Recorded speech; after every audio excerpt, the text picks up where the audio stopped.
Now to the fun part. This is the founder story, so I'm really honored and happy that my partner Brian Lee and my good friend Toni are here to share their stories about being a founder and building some wonderful businesses that you've all heard about. By way of quick introduction, I'm sure you know about Toni and Brian. I'll give a couple of their highlights. I'll start with Toni. Toni is Forbes magazine's most successful self-made woman. She did this by building an iconic cosmetics brand called NYX Cosmetics, which she then sold to L'Oreal. She hasn't stopped being an entrepreneur and hasn't stopped being an investor. She's fairly prolific investing in companies and is a pretty well-known angel investor here in Los Angeles. She's, after NYX, she also started James LA, which is an amazing sunglasses brand that is in its second year of growth. Toni, where are you? You want to come up? Yeah. Oh, by the way, you're going to have to forgive Toni because she has a bit of a cold, but she decided to stick it out and just come here and be part of this program. So thank you, Toni.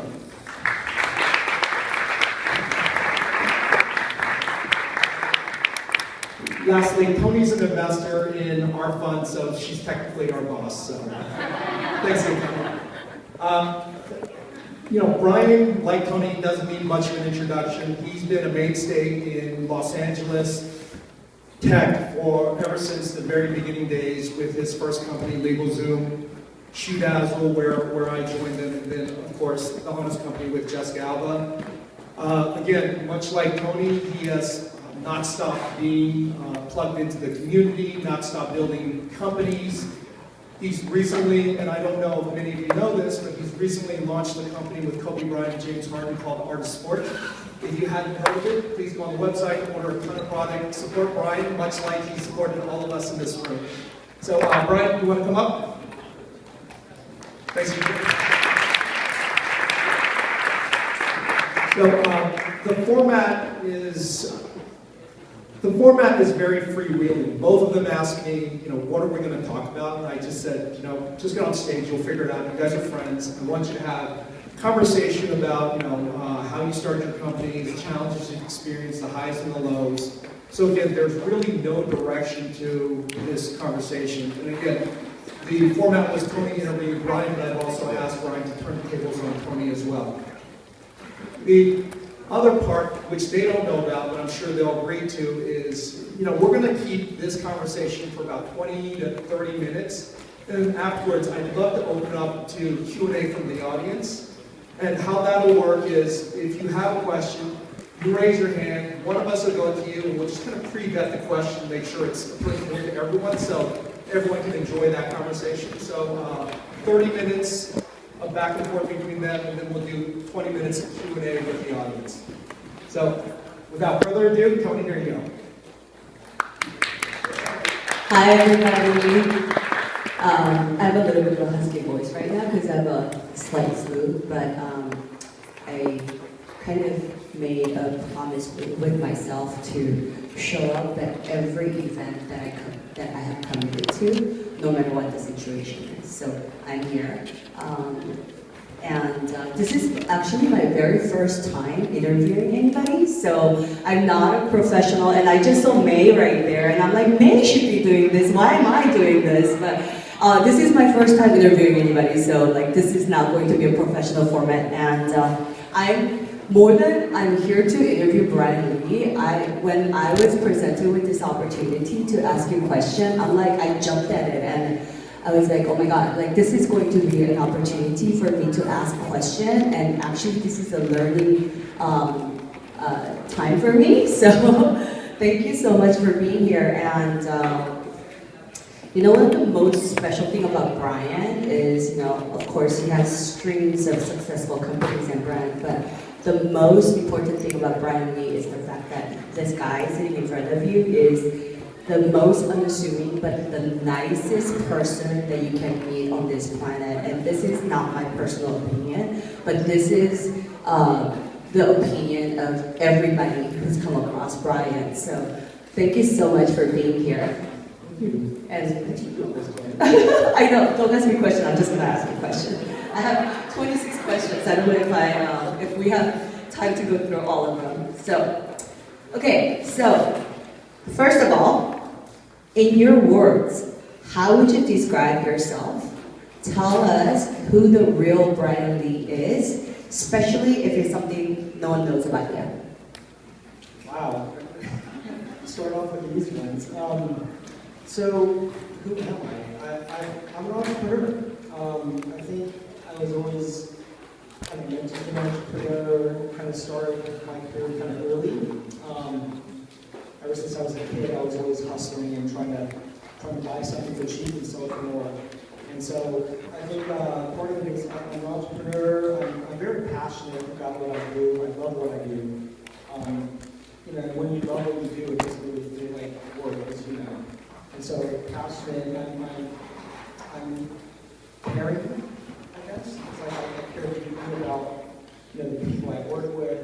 I care deeply about some causes that we're attached to and so forth. So caring, passionate, entrepreneurial. I guess those are the 3 words. Okay, thank you. Okay, so give us a little background bio. What were you like before you started your first company? Any special childhood experience that you can recall that made you the person and the entrepreneur you are today? Yeah, so before I was an entrepreneur, I was a lawyer. Not a lot of people know that probably, but I used to work at a firm called Scanner Arps in downtown LA, and I realized pretty quickly I wasn't a very good lawyer. Went to law school because my parents wanted me to, and kind of fell into that professional track. And while I was at the firm was when we came up with Legalzoom for online legal services. And we left the firms, me and my partner, his name is Brian also, Brian Lee. And we started Legalzoom out of my condo. And it took a lot of, just like a lot of you starting companies, it takes a lot of perseverance. It really does. You're up here, pitching a bunch of VCs for capital, and 20 years ago when we started LegalZoom, we were there. It's like, it's really hard. It's really hard because when we pitched a bunch of VCs, we got probably about 50 or 60 rejections. Right? So we had 50 venture capital firms, and all 50 of them kind of said no. Right? The number one reason was we're a bunch of lawyers who don't know anything about building a business. Or some other company could come and do this 2 years, no barrier to entry. I hate that word, barrier to entry. It's like, there's no barriers to entry in most of what people do. Honestly, the barrier is you have a better team, and you have a stronger work ethic, and you build brand. That's oftentimes the barrier to entry for a lot of companies. And so I guess don't let that discourage you. If you're ever trying to raise money, just know that a lot of companies out there that are now some of the largest companies in the world have trouble raising money when they start, like LegalZoom. Wow, I never knew that. I had no idea. 50 companies turned you down. That's incredible. Okay, so then I'm most curious. What made you call Robert Shapiro to be your partner? Like, did you think that he was gonna say yes when you called him? And where did you get the inspiration to partner with a celebrity? Yeah, so this is in the early days of the internet, right? So this is in 2000, 2001, and the number one concern for anything online was privacy and confidentiality. And back in 2000, most of you are too young to remember this, but people were scared to put their credit card information into a computer, right? For fear of being hacked or their identity stolen. And so we realized that we needed a face to the website, right? And Robert Shapiro at that time was the most famous attorney in the world. And so I called 411 information. This is before Google, right? So 411, I got a phone number for Robert Shapiro, and I called him at like 10 o'clock at night. And I had my voice message written out. I knew exactly what I was going to say, but then I didn't realize that he's a workaholic also. So at 10 o'clock at night, he picked up the phone in his office, and he said, "Hi, this is Robert Shapiro. How can I help you?" I wasn't ready for a pitch. So I was like, well, my name is Brian Lee, and I have an idea that I'd like to go and buy. And the first thing he said was, I'm not interested. Right? He was about to hang up on me, and I yelled, wait. I said, wait, how do you know you're not interested if you don't hear me out? And after that, after hearing my voice, I guess he said, you've got 2 minutes. And in those 2 minutes, I told him the whole plan for Legalzoom. And at the end of it, he said, you know, I hear 100 ideas all the time, but I actually really like this one. Why don't you call back tomorrow at a regular time and set up a lunch meeting? So that's how we started Legalzoom. That's amazing. All right, so you went from selling legal service to selling women's shoes to selling baby diapers. 3 completely different industries. What thought process went through your mind when you were crossing over different industries? Like, what were you thinking? You know, I don't know what I was thinking, honestly. But most of the companies that I've started kind of relate to where I am in life, right? And I have a lot of ideas. A lot of you who know me, like, know it's like, it's a blessing and a curse, right? I'm sure you're the same way, Toni. It's like, I just come up with a lot of ideas, and most of them are bad ideas, right? But some of them just stick in your head, and you just keep thinking about it, and you're like, I think I'm going to go do that one, right? And so Legalzoom, I was a lawyer, so, you know, natural jump to legal services. Shoes, I started ShoeDazzle with Kim Kardashian and my wife after I got married, and noticed how many shoes my wife was buying, right? She was buying shoes all the time. I was like, okay, that's an addiction. We can do a monthly subscription for shoes, and maybe that'll work. And then the honest company I started with Jessica, after we had our first child, I realized that, you know, me and my wife started buying organic formulas and, you know, non-toxic diapers, like 7th generation diapers and so forth. And so I thought that was a pretty good idea as well. So, and for me, it's kind of, business is business. I know that sounds very simplistic, but it kind of is true. I mean, at the end of the day, most businesses have the same basic principles, right? And I've never been one to shy away from learning about a new industry. Oftentimes, I think it's an advantage to be coming from the outside. Having the smarts to understand and learn quickly, but not knowing is sometimes better. I'll give you an example. When we started ShoeDazzle, we had the website built, we had Kim Kardashian ready to go, we had, you know, the money raised, we had everything, but we didn't have any shoes, right? Because none of us were shoe people.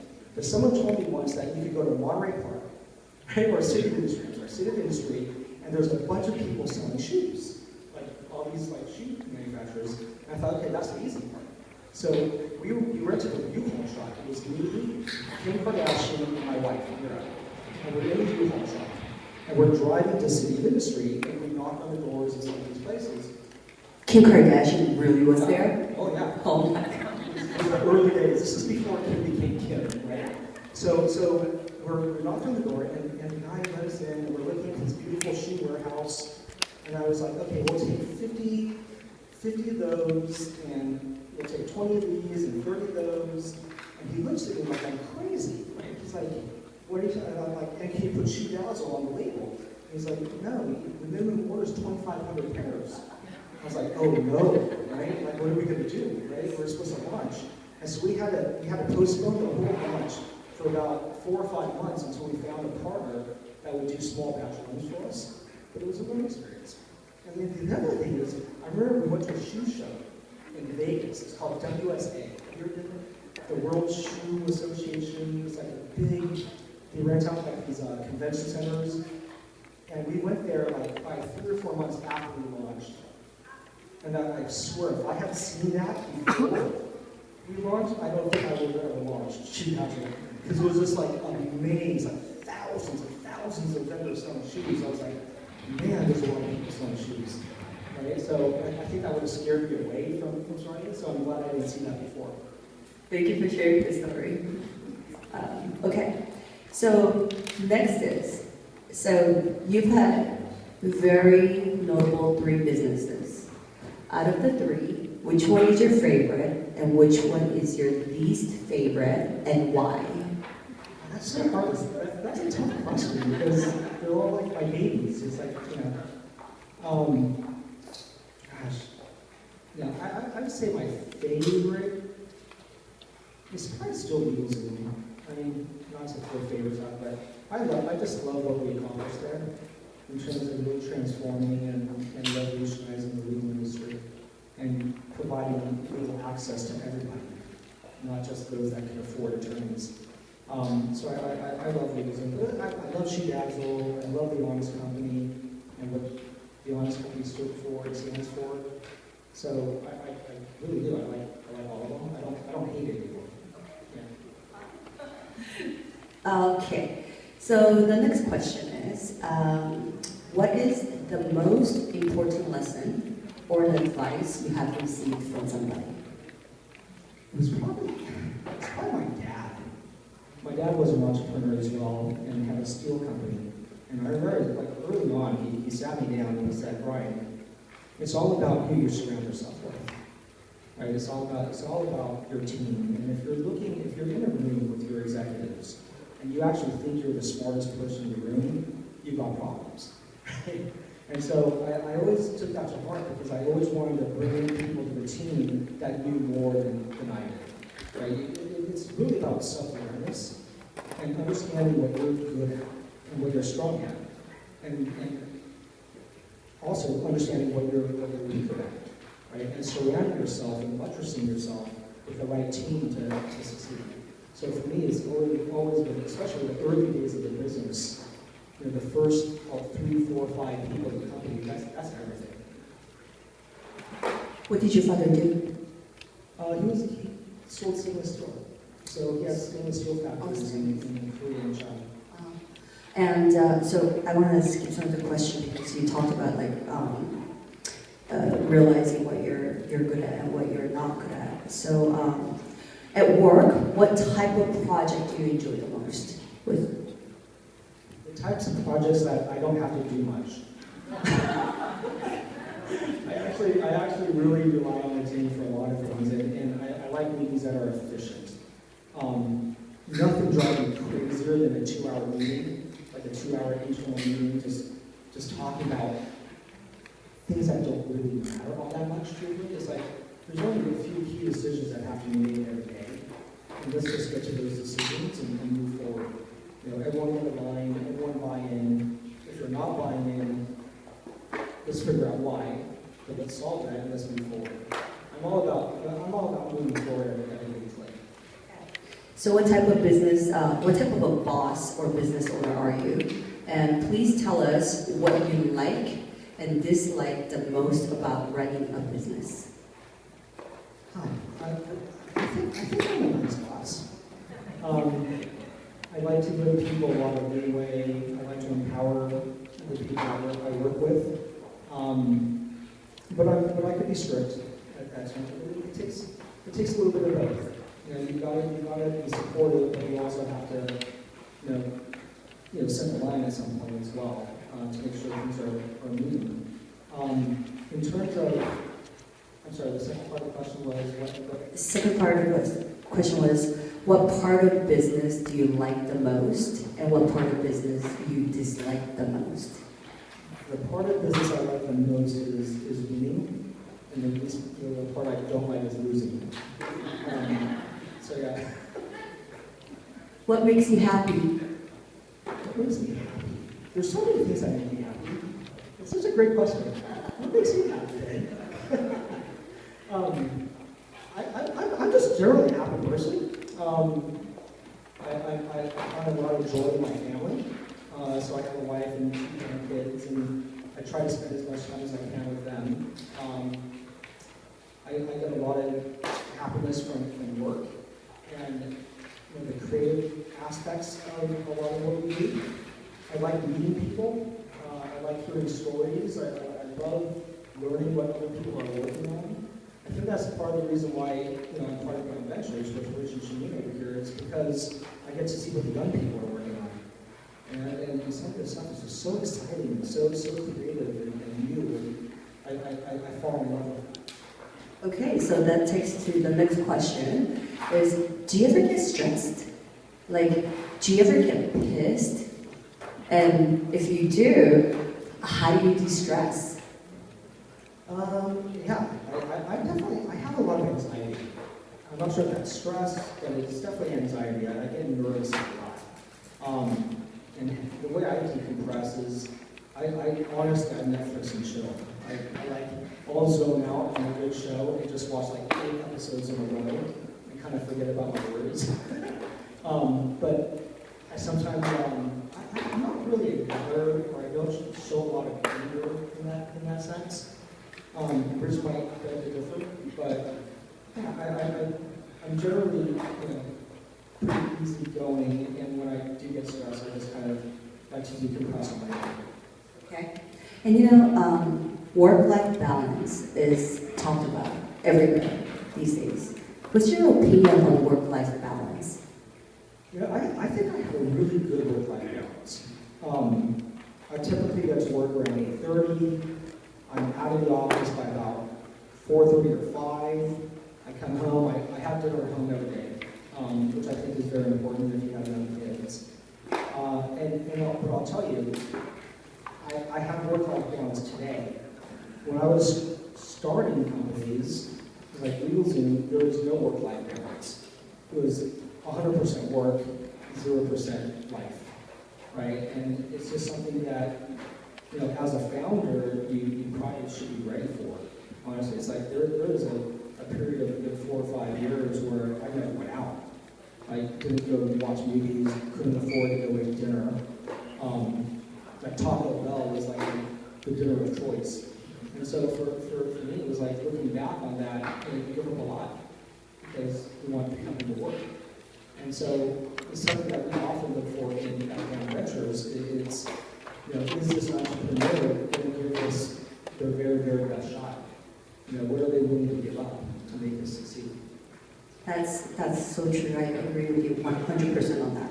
So, you already have success, fame, and fortune, and you started another company. So how do you stay motivated, and how do you keep it going? For me, it's not about the fame. It's not about the fortune. It's about creating something that hasn't existed before, and just seeing something come to life. I'm kind of addicted to that, right? So Rich mentioned earlier that I just launched artofsport.com with Kobe, and that's off to the races. And last week we launched another one. We launched a church, and it's called Churchhome Global, and it's basically church on your phone. And so I'm super excited about that. And I've got one called Neon Evolution that we're launching in January. I have a question. Would you ever start a company without a celebrity tied to the company? Yeah.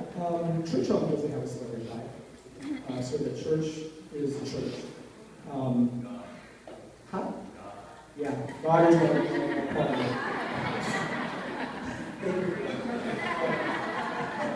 The biggest celebrity in the world. Any of you are seeking salvation, it's Churchhome Global.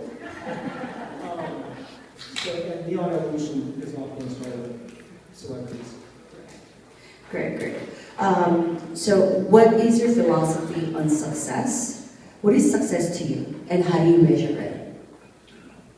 I think success for me, it's kind of just looking at your life. Honestly, it's like, are you happy? Are you healthy?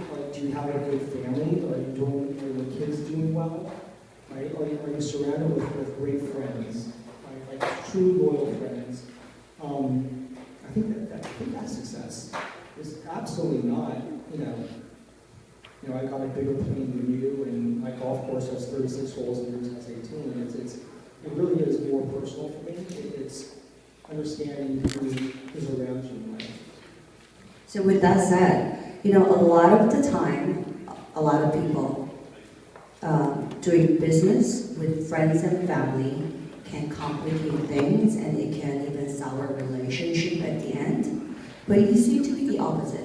I notice you do business with a lot of your friends and your family, your wife. So BAM, B-A-M, is Brian and Mira, who's Brian's wife. So how do you do this? What's your secret to keeping a relationship as is and continue on with the business without souring the relationship? I've never let friends friendships or family or anything like that kind of interfere with the business. And I don't let business interfere with that. And so even if we do invest in a friend, for example, it's like we've done it a few times, and sometimes it doesn't work out. That doesn't stop me from being their friend. You know what I'm saying? It's like I'll still hang out with that person and would love to hear what they're working on next. Right? I'm not saying that we're going to happen again, but I'm just saying it's like we've got that friendship. Right? So I never consider money as the determining factor. Right? It's more like what is that relationship? And so I've never invested in family before though. Most of my family members are losers. So. I can't even think of one that I would invest in. That takes a lot of discipline to do what you just said. So thank you for sharing that with us. And then, what is one thing that you have no patience for? I don't have a lot of patience for like indecisiveness. Paralysis by analysis just drives me nuts. It's like you could analyze something forever if you really wanted to, and just nothing gets done. It's like just be decisive, make a decision, move forward, live with her mistakes. And to me, it's like there's never any mistakes. There's just learning opportunities. And you either succeed or you learn. And that's the way I've always taken it. Okay. How are we doing with time? We're doing good, but I'd love for a question. Oh gosh, I have one more question that I really want to ask you. What's the last book you read? And please share a few books all entrepreneur was reading. I'm not a big reader, I'll be honest with you. Or article. Yeah, I'm more of a documentary watcher on Netflix. I'm going to go do something someday. Say, why not today? Honestly, why not today? Why don't you just give notice at your job and go start your company? Oh, well, I don't have enough money saved up, I don't have this, I don't have that, I don't have enough time. You're always going to have excuses. That's the truth, right? It's never the right time. You're never going to have enough money saved up. You're never going to have the right connections. Whatever it is, it's like, lay all that aside. Just if you believe in something, if you have an idea that you really want to go do it. Word of wisdom. Thank you so much. You're the best.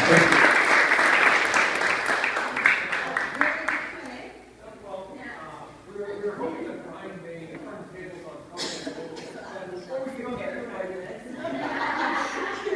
Toni, what makes you happy? Right now, I'm so happy. This makes me happy. Thank you so much. I learned so much. Because I do a lot of interviews like this too, and a lot of the times, you just get the same questions over and over and over again from the interviewer. So today, I just wanted to find out who Brian is, but what makes you who you are. So thank you so much.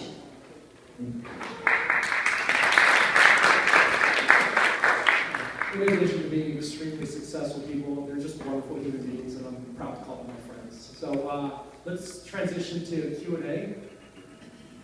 Since we have two of the best entrepreneurs and investors, let's avail ourselves of that opportunity by asking questions, maybe about what they look for at investment opportunities or backing a team or something that's more pertinent on the business side as opposed to asking more personal questions. So, James.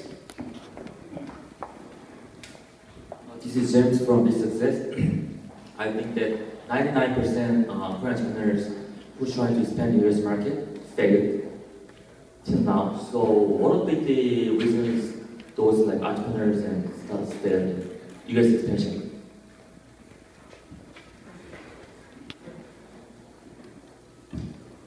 The question was, why is it that Korean startups are having a hard time being successful here in the US?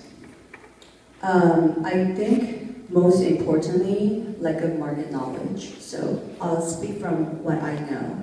from the industry that I know of. So a lot of cosmetic companies want to come into US. In Korea, you can be in cosmetic, and I'm not talking about skincare, I'm talking about color cosmetics. In Korea, you can be in business with 3 colors foundation. In USA, you have to have at minimum 40 shades of foundation. So, and the concept of beauty in Asia is a lot different from the concept of beauty in USA. In USA, sexy and glamorous is beautiful. In Asia, cute is beautiful. Cute and innocent is beautiful. So when you want to go into any market, and this will be same for the US market who wants to go into another country, you should really study their culture and study the market deeper into and change your formula, change your products to fit that market. Yeah, I completely agree with you, Toni. It's about product market fit, right? And understanding that there are big differences in the U.S. market versus the Korean market. You know, what works in Korea doesn't always work here, like you said, like 99% of the time. And the one that kind of I remember is Rail.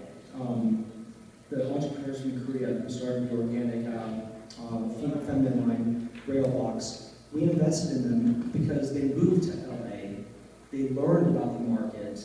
They tested it in the U.S. and then they started their company and started growing it. I think that's kind of what it takes. I think it takes time to understand, you know, the nuances and the differences between both markets. And there's so many ideas in Korea that are just beautiful ideas and concepts that could work here, but it's just nuanced. Like, why didn't Cyworld, you know, extend to the US?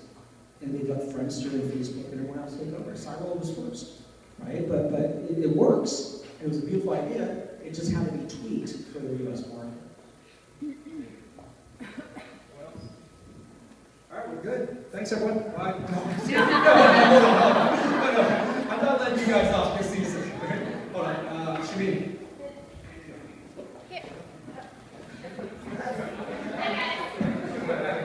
Yeah, I actually get a lot of this question from entrepreneurs, so you guys are the best to answer.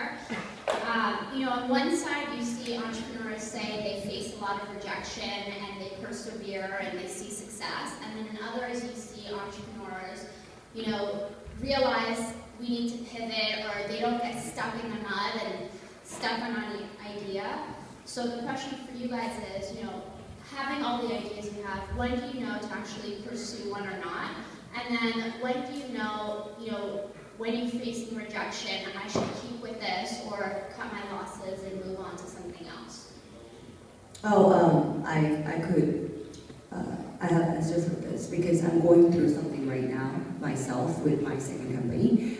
When you say to cut your losses is, well, first of all, when you run out of funds, you have to cut your losses. You cannot go on anymore.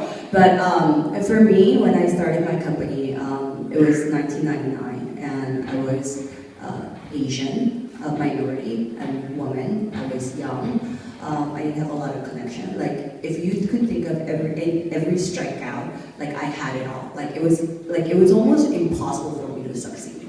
And like I would go to, and this is like 99, and this wasn't when like young people were becoming entrepreneurs. So I would go to a trade show and ask for a quotation on a product, and I literally would get answers like, well, we don't sell one piece.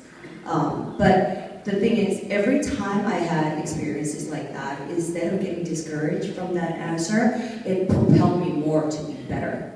It's almost like a dare. It's almost like, you know what, I will take this experience, and next time I'm at your booth, maybe next year, maybe 2 years later, you would beg me to write an order for you. So, take negative and turn it into a positive.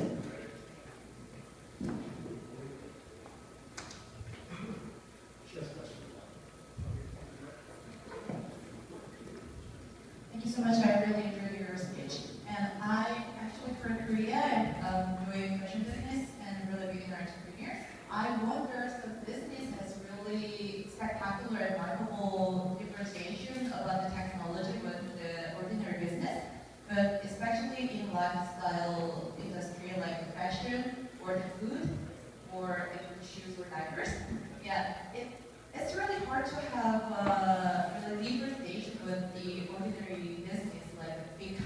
diapers for big companies, cosmetics.